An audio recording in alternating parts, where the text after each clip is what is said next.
Good evening. We are going to talk about uniquely pirate perspective at the European Green Deal, and to get the concepts behind it, we will of course also talk about the history of the Green Deal conception and what came before that. So, first, who am I? As you can see, I'm a historian, teacher, game designer, and game author. And also in my ordinary life, I'm working as a professional political advisor for pirate politicians on topics of sustainability, economics, budgetary control, international affairs, and cultural affairs. I'm also a member of the Czech Pirate Party and an international coordinator of the party. I'm also, in my life at home, which is all the time in quarantine now, owner of 4 cats, 3 of them are handicapped, occasional bartender, and I do not like graphics heavy presentations, so you will be seeing mostly black and white letters. So, why are we doing this? What is the goal here? I want to give you basic political overview of what Europe is trying to do with the Green Deal. I'm trying to give you specific pirate take on different aspects and where are the dangers and where are the opportunities. Then I want to give you some reasoning behind Green Deal, and then I will of course give in the end some suggestions to take specific political actions. What is not going to happen, I'm not going to bury you under avalanche of numbers. The numbers and the budgets are changing quite rapidly, and at the same time it would take another meeting, another seminar to just pinpoint how the budgeting works. Because, for example, the raw numbers you see in the media are mostly put together direct investments from own resources, what is expected of the member states to pay, what is expected of the private sector to come in, part of that are guarantees, and so on. So it is quite difficult to go into those numbers, and I won't do that. Also, I'm not going to give you detailed bureaucratic overview, which DG, which part of the European Commission is working on which part of the European Green Deal, because that is not really so useful in practical day-to-day life of European citizen or ordinary pirate. Of course, it is very important if you are working as a member of European Parliament or if you are trying to influence it as an NGO or something, but that's a wholly another level of complexity. So, first, some complete basics on how this things works. First, assumption we make is that climate change is real. We are not going to challenge that thing because there is enough evidence that the things is happening, and again it would be for completely another lecture to talk about is it real or not. 95% of scientists are really sure it is, but some guys are not. So yeah. Second assumption is that there is some inherent value in being able to live on this planet and in leaving the planet in some habitable shape for the next generations. There are legitimate oppositions to ecology from complete nihilists saying that it is quite okay to have nice 30-40 years of living up full throttle, and then who cares what comes next. But let's assume that we are not signing up to that viewpoint. Now, some numbers. Now, let's talk about the politics, why people think that we need a Green Deal and why are politicians being pressured in actually doing that. Because the situation in climate is bad for at least 20 years. However, what is changing is how the general public sees that threat. And according to the survey paid by European Investment Bank last year, it seems that people are very worried about climate threat in China, which might be surprising, but in fact, if you can think about all those big cities which are actually being threatened and destroyed by the pollution, then you can say, okay, that makes some sense. then 47% of European citizens consider it a major threat to society. That is a lot. Only things that have more are things like hunger and water scarcity, which hang around 60%. US is the most optimistical about future evolution of climate, with 39% of people saying that it is not a major threat, which explains a lot. Then, what is even more interesting is how many people think that we can reverse climate change. Because there is a strong feeling in the general population and among conservative politicians that there is nothing we can do, so we shouldn't do anything and just focus on the business as usual, trying to outgrow the problem. However, it seems that 80% of Chinese think that we can change this. 59% of Europeans think that it is changeable, and surprisingly, 54% of Americans think that this change is reversible, which is quite a stark contrast of nearly 20% with people in America who think it is a threat, which of course makes sense. If you think that it's completely reversible, you don't perceive it as a threat. The last one is the most interesting for us Europeans, because it is the statistics of how many young people think that the climate change will actually have a major impact on their life, forcing them to leave their country. And if you see the distribution, of course, there is a clear factor of Southern Europe. But at the same time, Italy, Spain, and Greece are on the roughly same climatic level, but at the same time, Italians are much less worried about climate change than Spaniards and Greek people. At the same time, the contrast is even starker in Baltics, where you have one state saying, yes, this is a major threat and we are going to have to leave the country or do something like that, and the other two are like, well, not really. So you can see there are big changes and differences in Europe. At the same time, the general feeling this is a problem is really, really high among young populations, which, of course, for young parts of Europe should probably mean something. Okay. It seems the input was weak, so you can turn down your volumes now. It should be better now. Is it better now?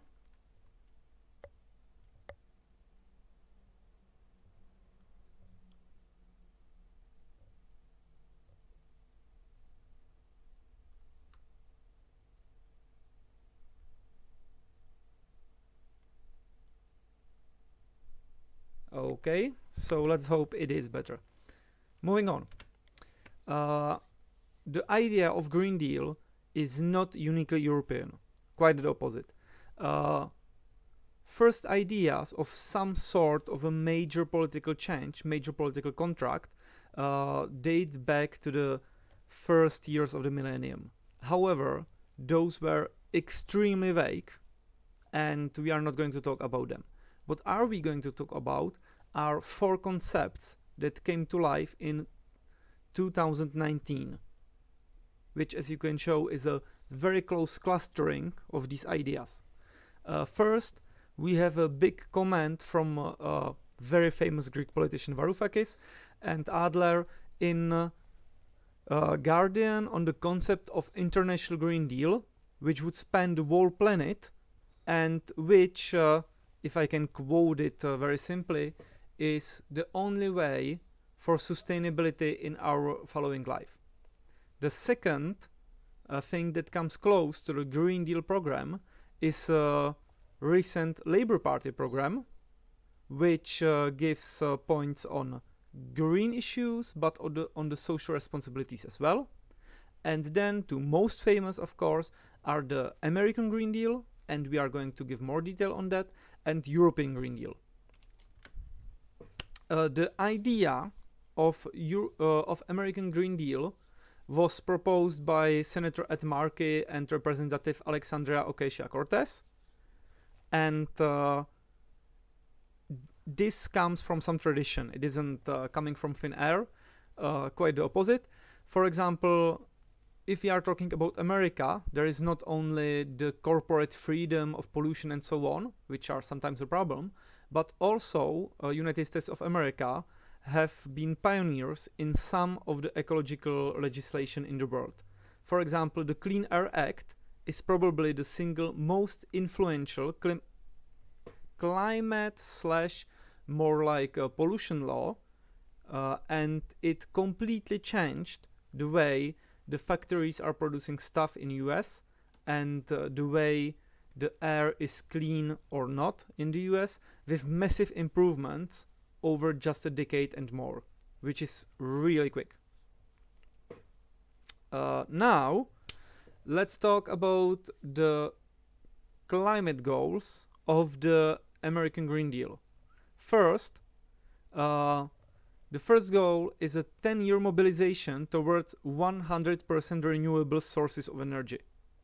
This is a massive jump, and it's hard to even put into numbers, and to be honest, it's quite inconceivable. Second, much more realistic goal is additional internalization of carbon prices. When we are talking about internalization of carbon prices, there is this concept of internalization of external prices. External prices are something like, for example, pollution or damage to the climate, carbon exhaustions, and so on and so on. Now, usually it works that way that the factory that produces this is not paying for these externalities, and the whole society pays for them. So, in this very simple scheme, the factory reaps the benefits, reaps the lower prices, and at the same time the society as a whole pays for the externalities. And from this comes the green idea that all these externalities should be somehow counted into the cost. I see the comment on delaying of the Green Deals, but we will get there in the European part, and it's not so bad, in fact. C, renewal of housing stock. Renewal of housing stock is some of the staples of green programs everywhere, because first, our housing stock in Europe and in US, in Europe it's even worse sometimes, is really energy non-efficient. Most of the buildings were built in age where energy efficiency wasn't a major topic, or when the technology was just not up to the challenge. Meaning that you have a lot of heat losses, or on the other hand, you have to put in a lot of energy to keep the rooms in a certain conditions. Because we humans have quite a narrow range of temperature which is comfortable for us, and we need to keep our environment safe for us in the long run. The social goals were even more expansive than the climate goals. First, to get complete support from the Democratic Party, there was a call for universal health care. Of course, that would be quite nonsensical in Europe, because we already have that. Second, wide social securities, so nobody would be left behind, and there would be special attention to things like minorities, ghettos, and so on. And C, education for everyone. As you probably know, the American education system is very problematic, especially the higher education, and the student loans and so on are practically accelerating the rate of this tension between the higher classes of the society and the middle and lower class falling down because they just cannot afford higher education for their children. which is a massive problem in the long run. Now, US Green Deal was officially defeated, but that's politically more complicated. First, the opposition was quite clear. President Trump has proclaimed that the climate change is a hoax and we shouldn't worry about that. At the same time, this is the guy who proclaimed that the COVID-19 is a hoax and we should not care about that and that you should inject yourself with disinfectants. So he's not the most trustworthy man of all times. Republican Party also rallied against the Green Deal, ironically quite a lot because of the social aspects. And then a very small part of Democratic Party voted against. But at the same time, this is more complicated, managed to stay partisan means that the proponents of the deal managed to keep it as a fight between Democrats and Republicans. In fact, this was success made out of the Republican move. Republicans moved to quickly vote on it without any discussion and without any expert testimonies, which pushed all the Democrats to, like 99% of them, to just vote present, not for or against, as a symbol of, okay, we do not agree with this way of parliamentary politics. In the end, on the 26th of March, it was defeated by 57 to nothing, with 42 other parliamentaries present. But this was practical for radicals on both sides, because now the Republicans could say, okay, we defeated it, and we won't even hear this communist nonsense. And at the same time, the hardcore proponents of the Green Deal on the Democratic side could say, yes, the party was rallied completely behind it, which of course for the most of the moderate Democrats this would be a hard thing to say. Strategically, this was a big win. For example, the US Green Deal is now a strong topic for the Democratic Party as a whole, and even the presidential runner-up Joe Biden is proposing it.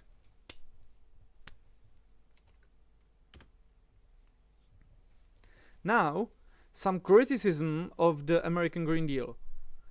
First, there was a lot of random conservative stuff from ultra-conservatives, from there is no climate change, there is no pollution, and principally it is the survival of the fittest in the society, so we should not make social policies at all, which is, problematic. In the science community, the criticism was also quite strong. Generally, it was considered too fast, with 10 years not being enough to actually cover all the goals in any rational way. That was criticism on many fronts. Also, there was strong criticism that the plan is not grounded in any sort of hard numbers, which is, yes, something that is debatable, of course. And then there were also minor criticisms, like, for example, the transport and urban solutions are too much one-size-fits-all, meaning that they work for the big cities like New York and so on. But if you have small municipal areas or polycentric cities, then, for example, saying just, okay, public transport can handle anything is not working even for United States of America, much less for the world as a whole. Then there were also some criticisms from priority positions, as I would call them. First, the plan was not really data/evidence based. Then the fiscal plan was not really connected to the actual budgeting. And lastly, the budgetary control on how much money will be spent on this and that was also very weak, which is when you are pouring millions and billions and trillions actually in the economy to do something, you really need strong controls from our point of view. Now, we will talk about European Green Deal. As you can see on this promotional graphic from the European Commission, it has many parts, and this is a Commission idea of a enticing, interesting promotional graphic. Of course, I don't know how many people will say, wow, towards a green cap. Fascinating. I'm on board with that. But that is one of the major problems of the European Green Deal. Now, European Green Deal is in completely different position than the American Green Deal. First, the European Green Deal has already been adopted by the Commission and supported by the Parliament, and it has clear support of 26 member states out of 27, with the one critic being Czech Republic and complicated position of Poland, which has the opt-out rights from the deal. But that is a massive majority. And even in this crisis, there is a very strong push, even from the hardest hit countries, to say, okay, we want to go on with this plan, because there is also a strong economic stimuli to say, okay, we are going to rebuild Europe in a sustainable way. And we need that money from the Green Deal to do that, and we don't have time to propose another kind of deal. Of course, there is a conservative pushback, mostly from ECR, but first, it is very important to say that ECR is the 5th/6th strongest faction in the parliament, and at the same time, it is built mostly on members of European Parliament from Poland, from Prawo i Sprawiedliwość party, which is basically forming the Polish government, and they are really tightly connected, meaning that Poland on the government level already said, yes, we are on board, and the posturing in European Parliament by their own people is not really important. To be sure, mostly this posturing is done by, for example, Czech MEPs, just to, shift the responsibility somewhere. Some objectives of the European Green Deal. Carbon neutrality should be reached by 2050. This is 3 times slower than United States, and still it's quite fast. Then another pillar is a circular economy. For example, that means that we should do without planned obsolescence in the following years. And at the same time, planned obsolescence is a basic of the economical model of most, for example, smartphone makers. Then there should be a complete revision of market-based stimuli. When we were talking about the internalization of the external prices, like, for example, on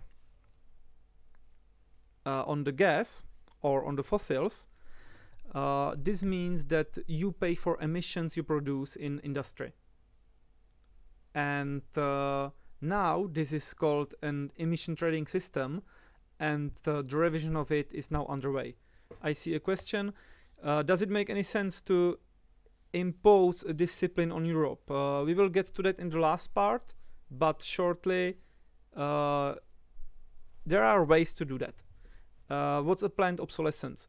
Planned obsolescence is, for example, when you are buying a smartphone or a notebook or nearly any piece of modern ITC technology, the producer already plans for it to be not really usable in 2 years' time.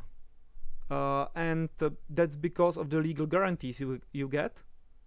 And that's because also the economical model says that for the producer it's best to produce new generations of phones, smartphones, notebooks, anything that you will buy, and the things are just not made durable enough.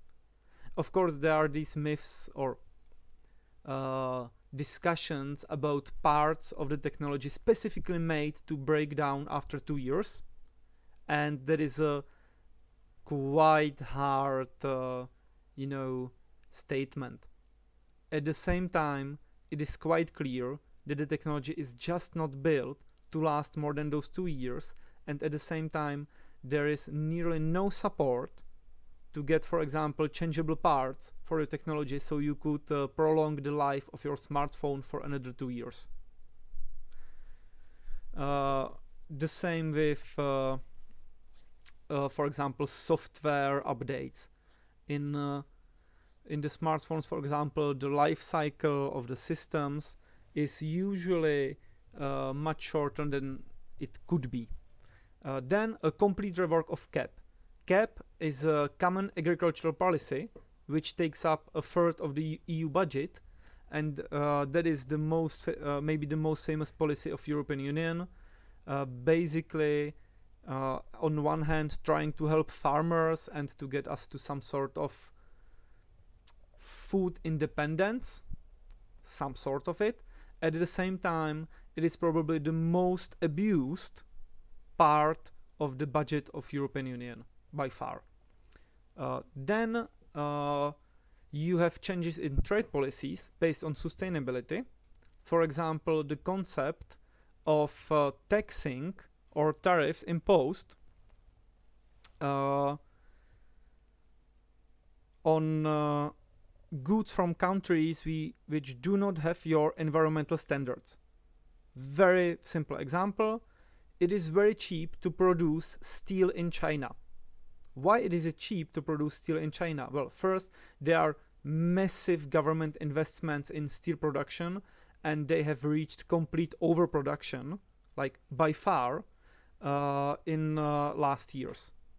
At the same time, the ecological restrictions and regulations, and of course the restrictions on the labor market, but that's another thing, are much more loose in China, meaning that you can just pollute and you can just put a lot of carbon into the atmosphere without no problems in China, and the European steel industry is not able to compete with that.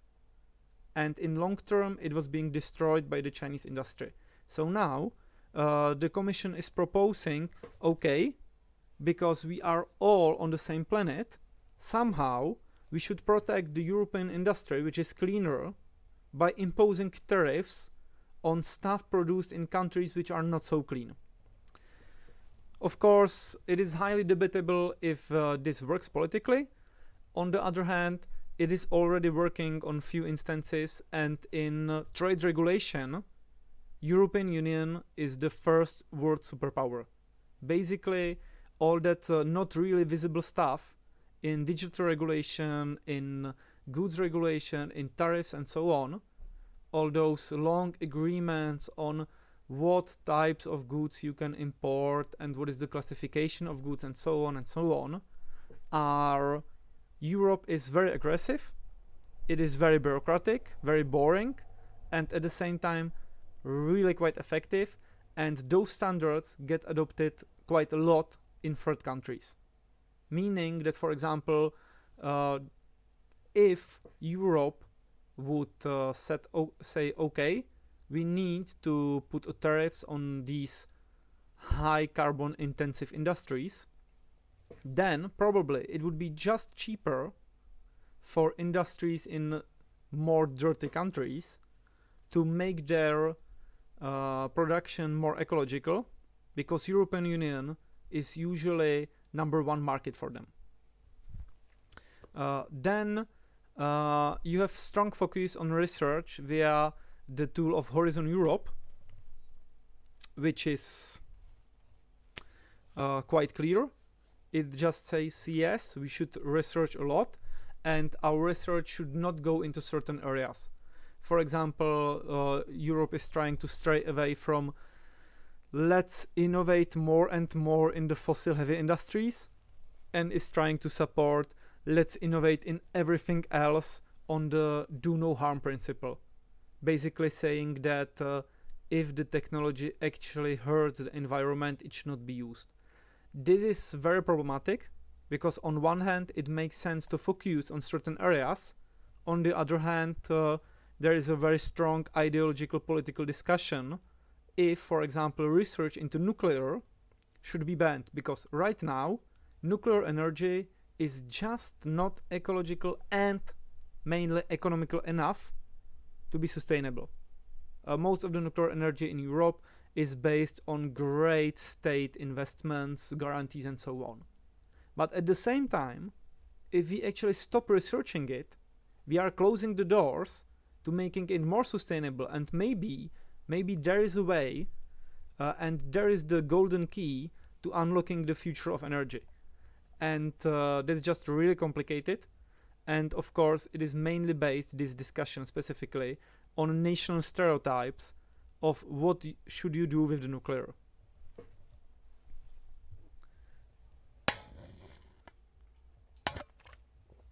And now there is a just transition principle saying that yes, we should transition to more modern, sustainable Europe, and at the same time we should give a lot of funds and attention to the people in structurally damaged regions, to people working in carbon-heavy industries, and so on. So even the poorest people in Europe are not made even poorer, even in more conditions, by the transition, because we need their support. This is, of course, politically a very rational decision, but we will look more closely at the Just Transition Fund as the one close example of how this actually works and what are the problems behind European Green Deal. If I should give some overview of the fiscal policy of the European Green Deal, from the Green Party position, it's called out all the times for being not strong enough and that we need more money. On the other hand, their policies are mostly made on let's take what the Commission is offering and add 20% and say this is the number we need to reach at all times, which is a very green and very rational position. At the same time, if we should have a realistic comparison between the US and European Green Deal plans, the European is much more realistic. Like another word, realistic. Before we delve deeper into the system of how the Green Deal works and some examples, it is very important to be completely in the know that EU is not a state.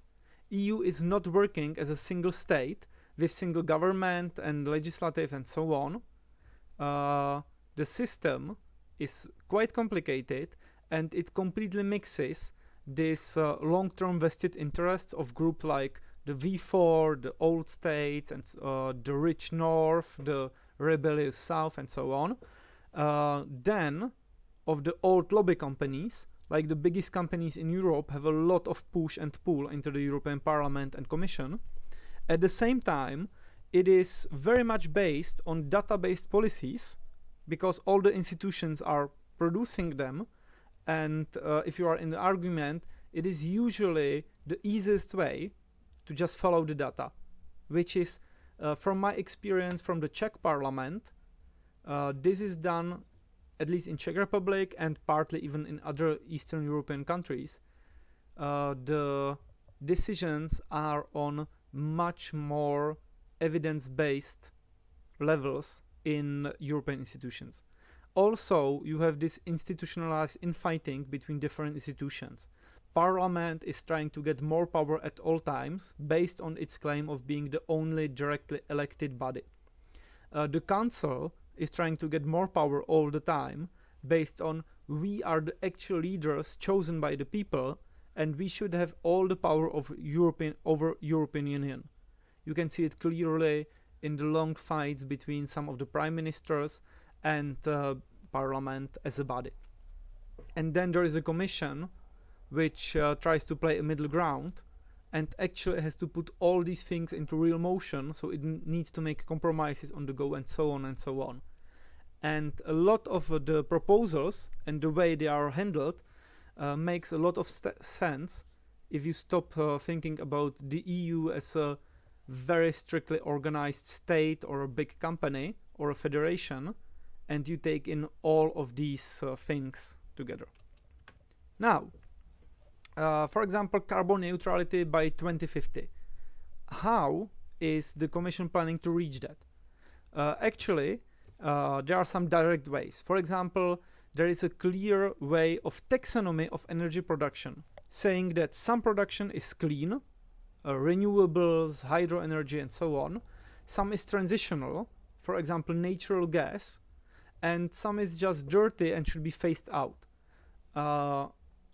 Again, a big political fight there is if nuclear is completely dirty and should be phased out, because if you look at the whole life cycle of the nuclear plant, of all the investments you need to make, and all the problems you make by mining uranium, and of course the problem of nuclear waste, then you can say it's actually dirty. Or maybe it's transitional, saying that yes, these plants, once they are built, they produce nearly no emissions at all. So obviously it's clean, or at least transitional, because we need to deal somehow with the waste. And then you have the Czech and French position saying that this is mostly clean energy, and yes, the plants require big investments, but in the long run, longer than we have them now, if we invest into them and repair them and research better ways and innovate all the time and deploy smaller reactors and so on, we can actually make a lot of energy, and it's the only way for a sustainable Europe. And these positions are all very different, and Europe has to find some middle ground which will work for everybody. Obviously, it looks that the middle ground will be nuclear is somehow transitional, but you should not invest too much into it. Then the second part of that is rework of industrial support policies. Right now, Europe is working quite a lot on its industrial policies, and while the growth in Europe has been sluggish in some parts, it is important to remember that still the European Union is not only the biggest market in the world, it's also one of the biggest and very aggressive exporters, while keeping quite high social status of the workers, which is debatable. Of course, the gains could be much higher if you could push down the workers a bit, but that's not really a priority way of doing things, I think. And now there are thoughts about how we should rework these industrial support policies, with thoughts like, okay, we need more automatization, meaning much more education for the people, meaning we need more investment in the current technologies, we need innovation schemes and so on. And on the other hand, saying we should interfere less into the markets because we are only destroying them by interfering. Then there are indirect ways of doing stuff. For example, European climate law. European climate law should be finished by 2021, and the first goals are set at 2030. Basically, it sets, okay, where is the specific level of emissions and so on we need to reach, and every 5 years we will do a short comparison, where are we, where we should be, and based on that the states will be either consistent with these regulations or they will receive recommendations from the Commission. And these recommendations are not yet really clear on what will be the punishment if the state does not obey or does not fall with the regulations. The easiest way would be, of course, to just cut Green Deal funding if you are unable to put it into actual Green Deal use. That is simple. The other measures could be more complicated, or some are even suggesting, okay, let everyone have a free hand on that. Let's not interfere too much. And if the member states does not want to follow regulations, well, it's their thing, which is from point of view of European federalist, really weird decision. Now, about circular economy. This is mostly a follow-up on program dating back to 2015, so you can see there is some consistency, even if the 2015 program was quite problematic in some ways. And the 2015 program is something that have some intervention in all of our lives, because, for example, the ban of single-use plastics come from this line of thinking. The basic pillars of this circular economy plan are waste management. Right now, every person in Europe is producing on average 500 kilograms of municipal waste, which is still by a large portion handled by landfills. And of course, that is not really sustainable, because not only you will need more and more landfills. At the same time, for example, some Scandinavian programs, especially in Sweden, show that waste can be used really efficiently as an energy source. Then you have some 17 kilograms wasted on person per year just on packaging. And that is very different between member states. If you are traveling quite a lot, you can remember that, for example, from my personal experience, the packaging in Italy is really, they like to package stuff. I met even every single piece of salami had a different plastic on it. At the same time, there is a strong push for let's have as much of your own bags and everything in northern countries. The Commission is trying to push all these things together and come up with solutions. Then you have recyclation. Here, Europe is doing, again, very differently in different countries. For example, Central Europe is really quite good in recyclation, but sucks in what will happen with the recycled waste. Other countries, on the other hand, suck in the part of sorting, but are quite good in working with the waste. However, there is a lot of potential here to be tapped, low-hanging fruit, because right now, for example, just 1% of the textiles gets really recycled. So, even if you reach 10%, there will be a huge upscaling, and at the same time, it does not have to be so pricey. Then, very important for the pirates and interesting is the ICT resilience. The ICT resilience is not only connected to, okay, so we will waste less, but at the same time, it can be very important part of the long-term digital, let's say, sovereignty. Because if you are able to repair your own phone, then you do not have your connection to the company is getting severed quite a lot, which is a good thing. Then single-use plastics and microplastics are going to be phased out in phases, which is probably a good thing. And at the same time, it depends on very small details in very many agreements, because while banning plastics, you can actually hurt the environment, because you will force people to use other kinds of packaging which can be much more expensive to just create. So now a very simple example of how it works on the case of Just Transition. The Just Transition Fund have a simple goal. It is there to help structurally damaged regions and its citizens to recover and to find a new place, new focus in the new economy. The side goal, which is very silent but it is quite clear, is to give money directly to the states that are complaining the most about the Green Deal, and then basically bribe them into accepting. That is what very clearly happened with Poland. Poland gets more money for structurally damaged regions. Poland suddenly agrees to the plan. Well, it is not hard to see the connection. At the same time, it is very logical, because yes, the Poland industry was really carbon heavy and so on. The basic principles of the fund are quite simple. No fossils, so you are not going to build a new coal energy plant with it.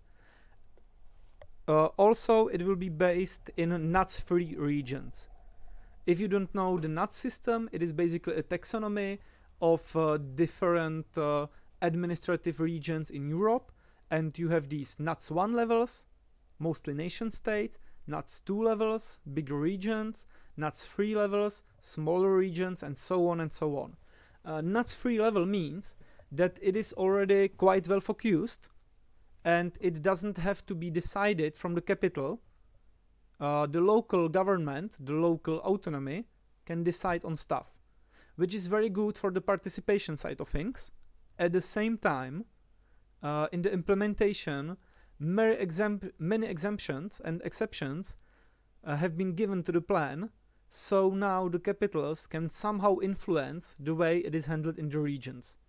This was of course also due to the influence and push from the more centralistic states, for example, states like Hungary or even most of the V4 countries, where, for example, you have these strong political battles between the central government and the regions.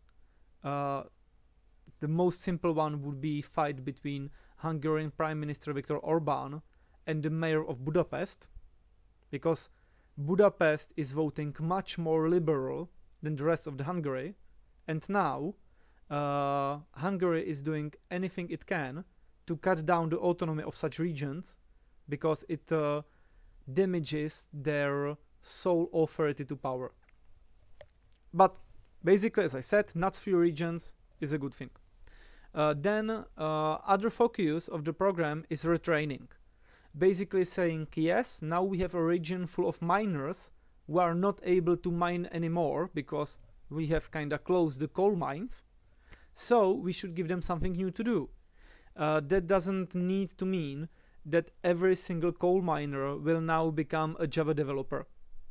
Of course, some of them may, and it is actually happening around Europe.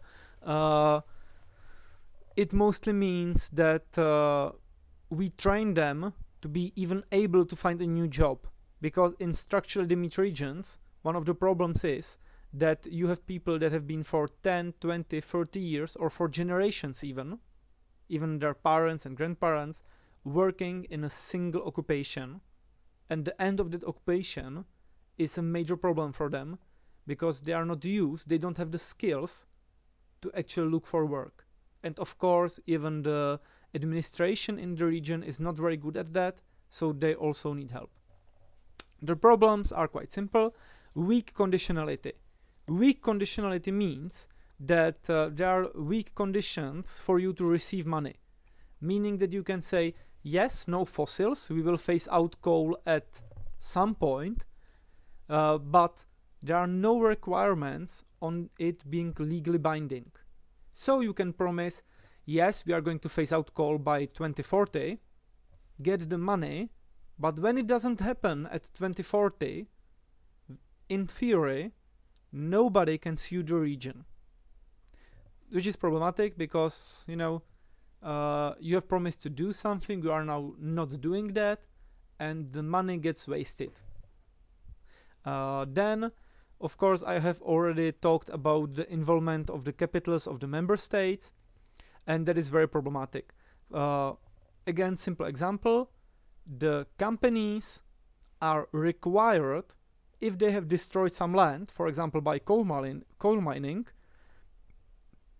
they are, on the principle of internalization of the costs, required, okay, the company should now repair the land, recultivate, and so on and so on. And the Just Transition Fund money are not to be given to the company because it already should have money for that and is required to do that. But the capitals, the member states, can give exception to do that stuff. And in the end, there are quite often strong lobby connections between the biggest coal companies and the government, because who is paying for the campaigns and so on.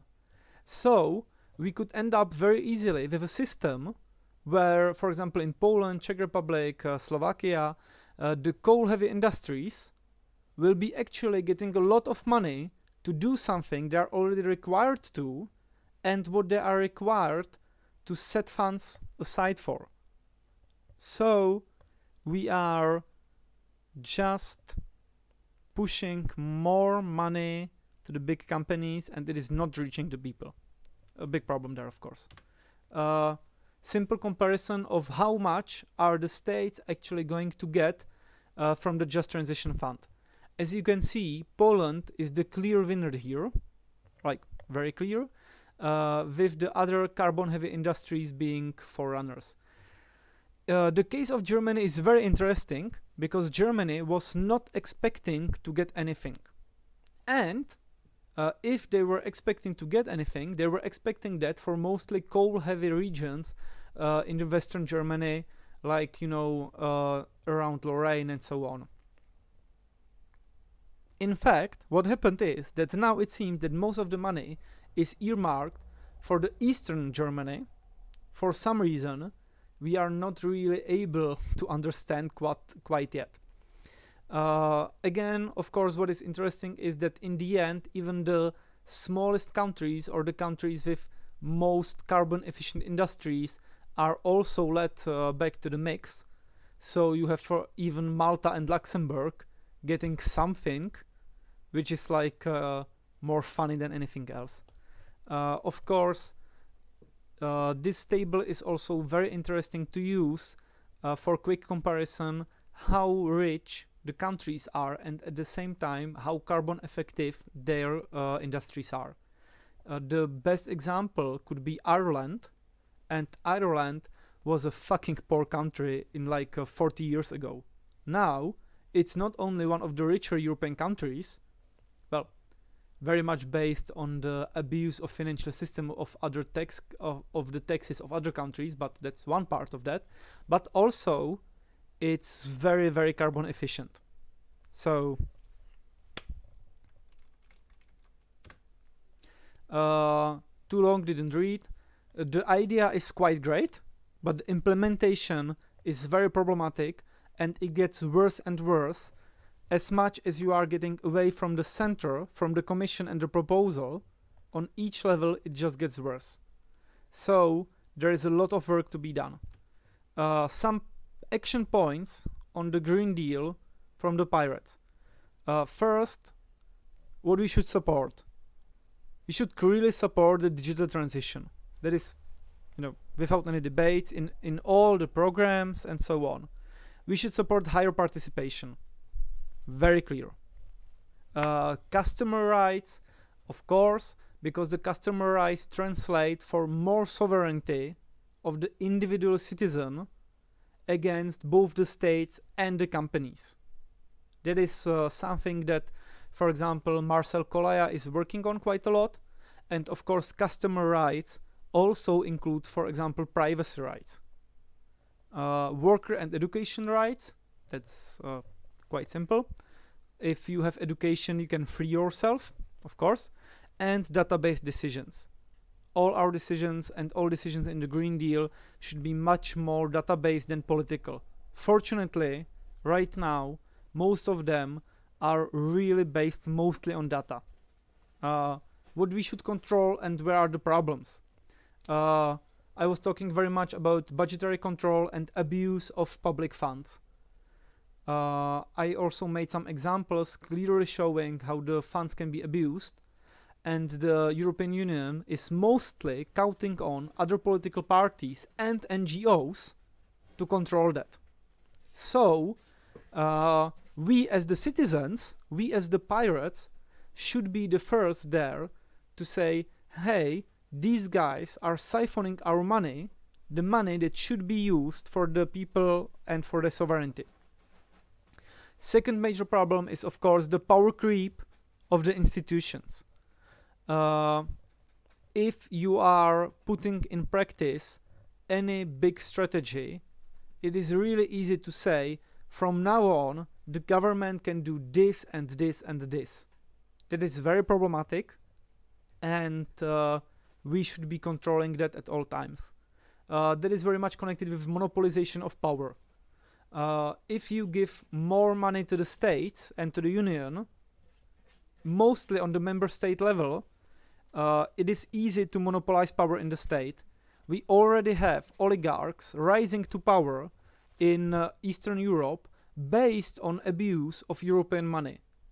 Orban, Babiš, partly Kaczynski made their fortunes on abusing European money in large scales and then invested into politics, which, made them able to abuse even more money, which made them able to invest into politics. And when I say into politics, I mean mostly PR. And that is a vicious cycle that we need to watch. And can happen anywhere, of course. Then you have problems with breaches of privacy.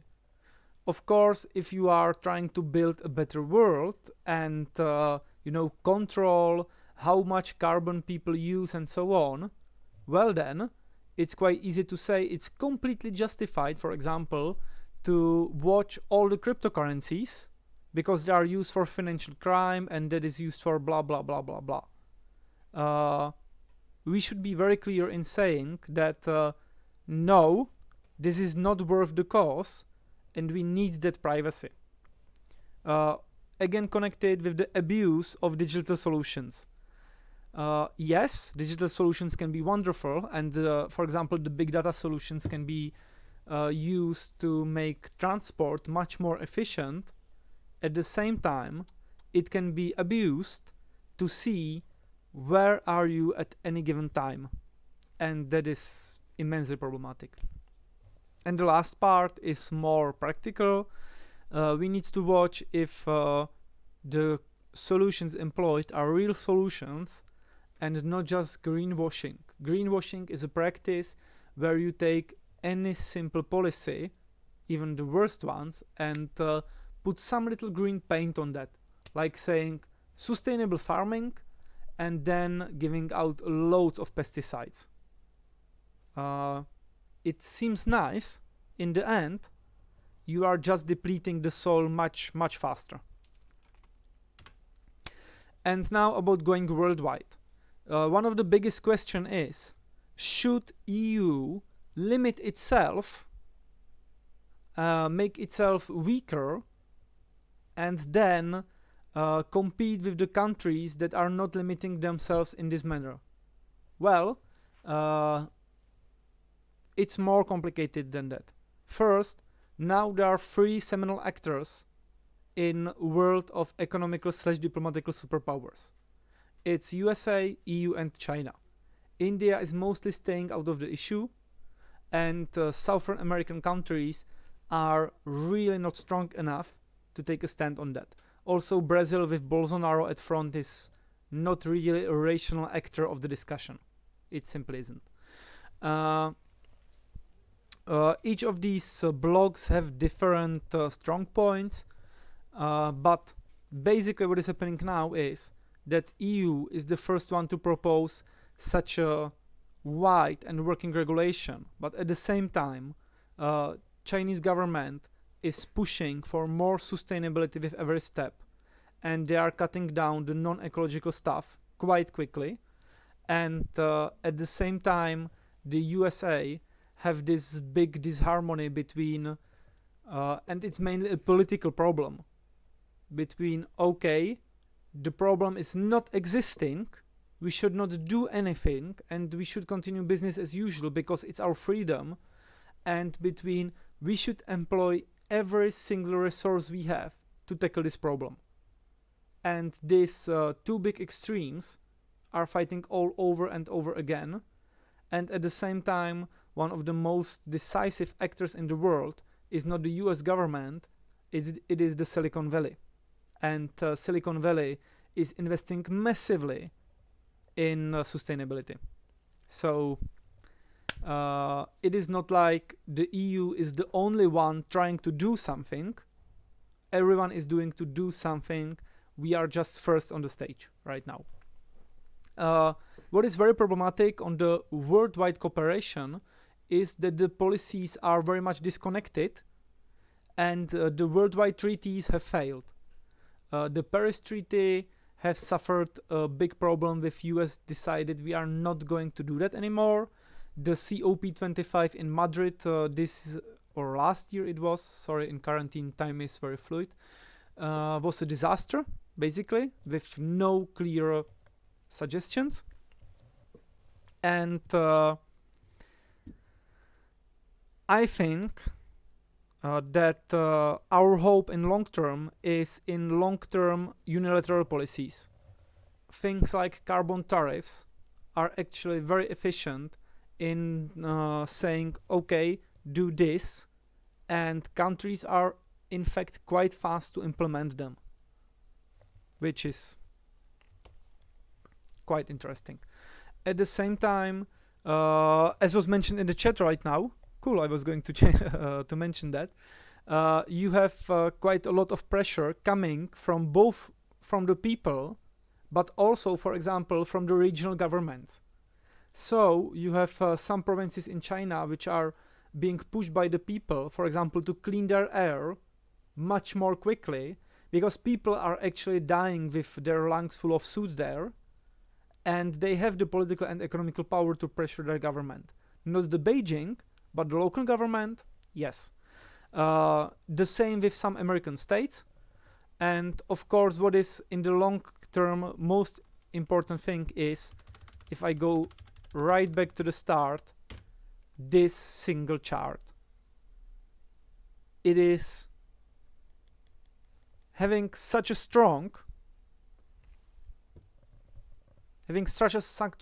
support in a whole society against one specific threat, against one specific problem, is surprising today, and the numbers are growing all the time. And we can only say that with severe droughts and the heat rising all the time, the numbers will only rise, which does not mean that every single person in the world should and will believe in that and will work on that. But if you have even half of the society putting this as their #1 priority, then the politics are going to reflect it. Usually with some delay, but we already had like 10 years of delay, and the momentum is getting quite fast. Also, for example, even in these times, as I said, the support for Green Deal in Europe is, according to polls, even in Italy, quite high. So now to your questions. There are many of them, so I will go. Yes, local and regional governments are. How with fine detail is controlled the money of the carbon tariffs? That depends.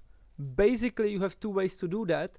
First one is so-called own resources of the European Union, which means that it goes directly into the European Union budget, and then it is used on various programs and so on, with European budget being one of the most fascinating bureaucratic machineries ever, because, for example, one very simple distinction between European and state level budget, the European budget cannot go into deficit, which means that at all times you cannot have any debts, which makes it very difficult and at the same time very practical in many regards. The other option is, of course, just imposing that yes, you as a state should import with this simple regulated tariff, and the money goes to the state and it's used as it wants. Cap is a strategic field. Cattle growers are forcing to leave their cattle because some problems. Yes, common agricultural policy is clearly a strategic field, not only because of the growing of the food, but also because the agriculture is one of the major factors in long-term sustainability. And at this time, it seems that compared to, for example, USA, the European way of doing things, especially in Western and Central Europe, the Eastern Europe is more problematic because of its much bigger farms.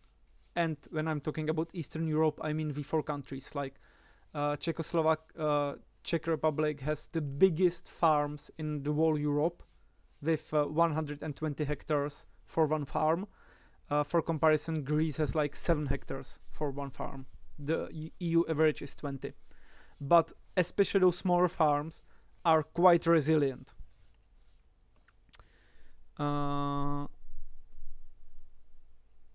Does it make sense to impose Europe a discipline that costs money? And that is a very interesting thing, because the Green Deal, in the extent that we have now, is not actually going to cost too much, because right now it is still very, very mild compared to, for example, the American proposal for New Deal, and in some parts, in the long term, it will be even less strict than, for example, some Chinese restrictions.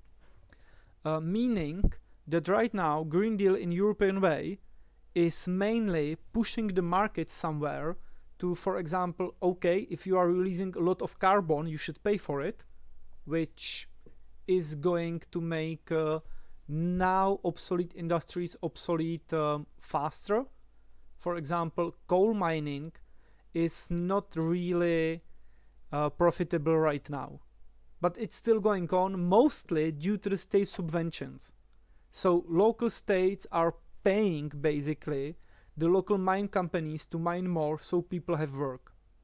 Now the Commission is trying to push, okay, stop doing that, guys. Let's put that money into something else, because you are hurting everyone else. Which in principle is, I think, a very good idea. At the same time, the whole amount of investment into new kinds of industry and into renewables is going to create a lot of work positions. For example, like building solar plants is not really something that we can see as, okay, a lot of jobs, but the renewal of the housing stock around Europe means that basically the Commission is going to say, okay, you should renew like 50% of the building stock to be more energy effective. And then what is really interesting is that mostly in all countries, the companies that are doing this are small and medium enterprises, because companies like local developers are too big for that, and we are looking for companies like 50 guys with some construction equipment and with experience in heating of buildings. And this money is now, in this really harsh crisis, going to these small companies and artisans, and at the same time that money in like 10 years, 20 years is easily coming back due to the prevention of all that heat loss and energy loss. So in crisis like this, I think it's a really good investment.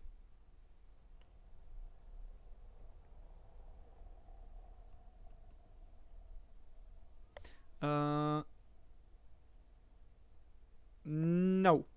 With the tariffs, yeah, when we are talking about carbon tariffs, it's a very difficult topic in European Union because we cannot really randomly tax things from other states. But the Commission is right now suggesting that we can go around this using this, and then the money won't be going to the World Bank. When it comes to climate and the ecological crisis, costs of inaction are pretty much always greater.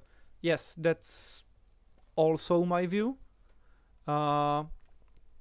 Because even now we are starting to pay a big price, not even only the monetary price, but in all fields of human actions for inaction in last 30-40 years. And for example, agriculture is suffering very much because of the droughts and heat waves and so on, meaning that the food is going to get more expensive. I'm not really sure that we are going to experience hunger in Europe, because still our food production is really effective, and at the same time we have a problem with food overproduction in long term. So while the things are going to get tougher, I don't really believe that the hunger is going to strike us, but we will see. Let us hope that we will get through that. So, are there any other questions?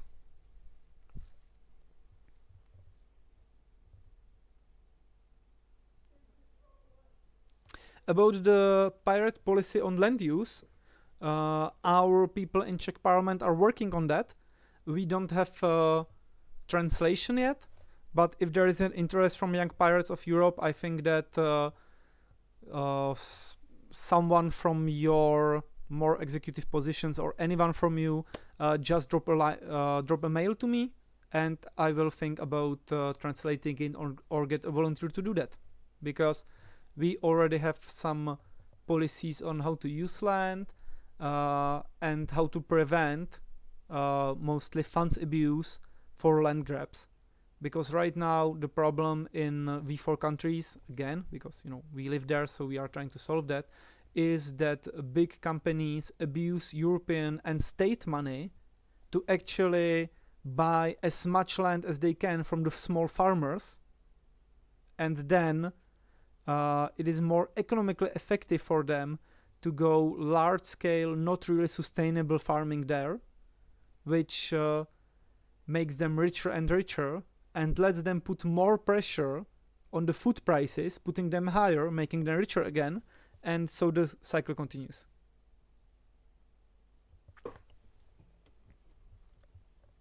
Oh, cool.